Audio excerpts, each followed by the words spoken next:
Земјоделците од Струмишко, производители на црвена пиперка, бараа средба со представници од концерно-преработувачката индустрија за да договорат како ќе тече пласманот на годинашново производство. Велат дека во моментов ги одгледуваат засеаните површини, но никој од преработувачките капацитети не кажал колку ќе откупи и по која цена, иако пласманот се очекува веќе следниот месец. Васем Итушев од Куклиш смета дека време е да се седне и да се договорат цените, за да не бидат оштетени само земјоделците.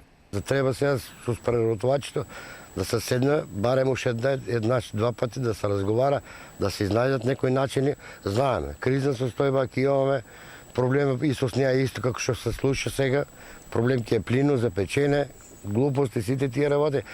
Јас се жално па да не се случи сите тие штети, сите тие загуби, да не се префрлят како што се префрли на земјоделец со зелката, исто не се случи со пеперот. Сите загуби и сите да се мешат на нашиот грб да паднат тие трошкови, ние да ја покриваме. На иста линија и Ристо Вилков, земјоделец од Василево, смета дека Министерството за земјоделство досега морало да најде начин на иста маса да ги седне земјоделците и преработувачите и да се утврди динамиката, колку и по која цена ќе се откупува годинашново производство со црвени пиперки од Струмичко.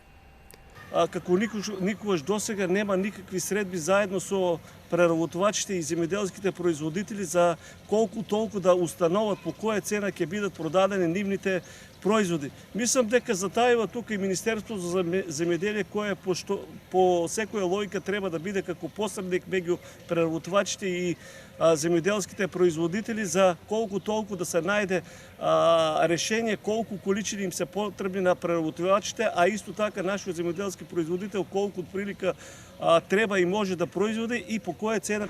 Договореното производство не заживеа многу во Струмичкиот регион. Енергетската криза пак дополнително го услужни овој процес и никој со сигурност не може да конкретизира како ќе се одвива годинашниот откуп на градинарски култури потребни за конзервно преработувачкиот сектор.